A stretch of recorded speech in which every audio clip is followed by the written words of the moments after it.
Masechet Yoma, résumé du Daf Lamed He. Donc on a vu que dans la Mishnah qu'on a amené le Kohen Gadol au mikvé, il allait tremper au mikvé dans un endroit, dans une pièce dans le Kodesh, c'est-à-dire une pièce dans un endroit, dans un domaine qui était Kadosh comme la Hazara. Et cette pièce-là, elle s'appelait Bet Parva, la maison de Parva. Pourquoi Parva? La Gemara dit que c'était un goy sorcier qui l'avait construite.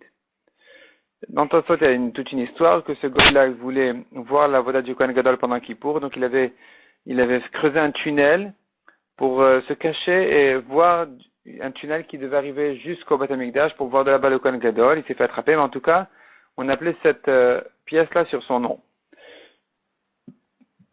On étend un drap de lin entre le Kohen Gadol et le peuple pour qu'il puisse se tremper au mikvé là-bas. Pourquoi en lin? Pour lui rappeler que la voda du jour se fait avec des vêtements de lin. Alors que d'habitude, le Kohen Gadol, il porte 8 vêtements, dont quelques-uns, dans lesquels il y a aussi de l'or.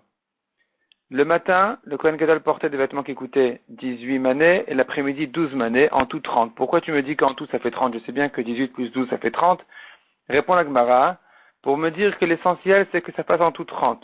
Et que si le matin ça a coûté moins et l'après-midi plus, c'est-à-dire moins que 18 pour le matin et plus que disons 17 le matin et 13 l'après-midi, c'est bon aussi, du moment que ça fait en tout 30. La Gemara explique, on apprend les psukim, que les vêtements du matin doivent être plus chers que ceux d'après-midi. Ensuite, la Gemara dit, donc la Gemara ramène là-dessus une objection, c'est répondu, donc ça reste comme ça, les vêtements du matin sont plus chers que ceux d'après-midi. Les vêtements en lin que le Kohen Gadol porte après-midi pour ressortir le kaf et la marta, les récipients d'Ektoret, qu'il avait laissé dans le Kodesh HaKodashim.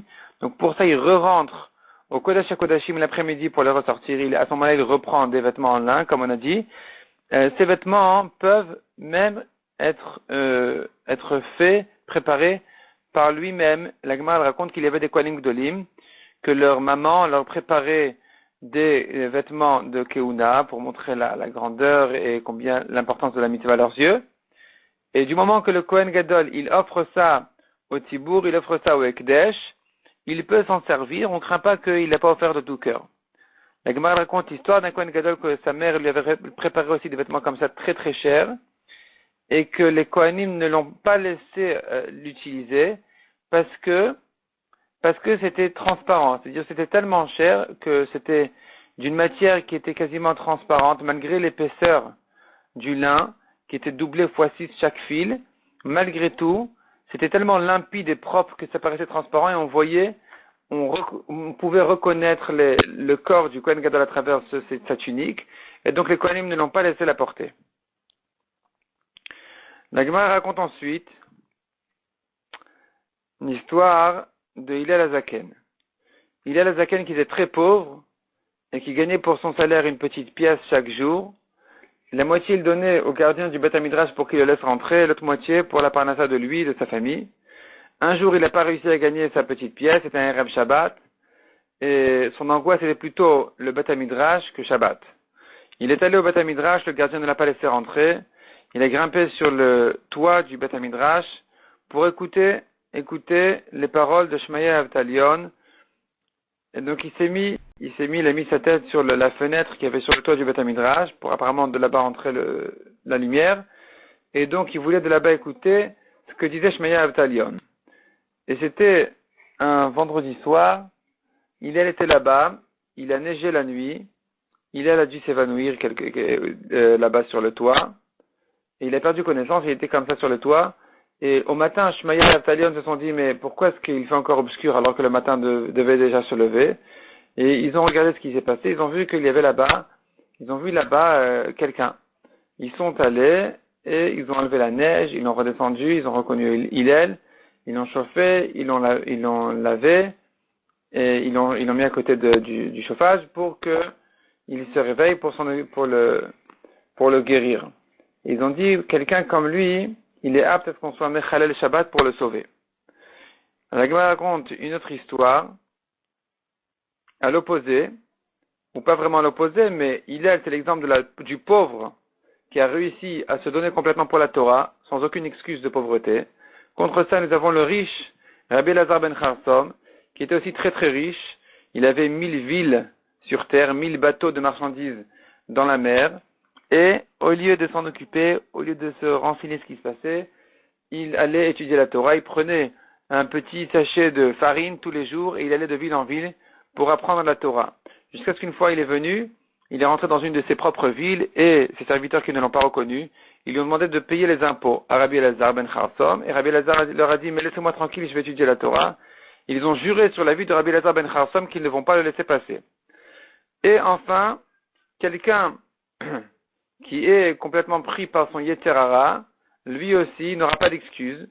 Et on va lui montrer comme exemple, Yosef Atzadik. Yosef Atzadik était spécialement joli et qui avait été embêté par la Madame Potiphar jour et nuit pendant une longue période, pendant un an je pense.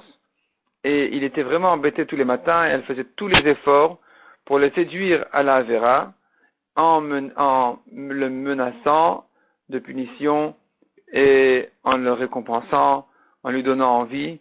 Et il a tout le temps refusé. Et donc la Gemara conclut en disant, quand quelqu'un sera jugé dans le ciel après sa vie, il n'aura aucune excuse, ou plutôt, quand il viendra dire j'étais pauvre, on lui donnera l'exemple de Hillel Azaken, on lui dira que j'étais plus pauvre que Hillel Azaken. Et voilà, il a pu se donner pour la Torah. Il dit j'étais riche, j'étais occupé, on lui dira mais Rabbi Elazar ben Charsom aussi il était riche, et il s'est quand même donné complètement pour la Torah. Il dira j'étais spécialement joli, j'étais pris par le Yetzer Hara sans arrêt. On lui dira tu n'as pas, voilà, regarde, prends l'exemple de Yosef Atzadik, qui lui malgré sa beauté et malgré les épreuves qu'il a eues, il ne s'est pas laissé aller et il s'est quand même investi dans la Torah et les mitzvot. Mishnah suivante, le Kohen Gadol s'approche de son taureau qui se situait entre le Oulam et le Mizbeach. La tête du taureau au sud et sa face vers l'ouest, donc il fallait lui tourner la tête.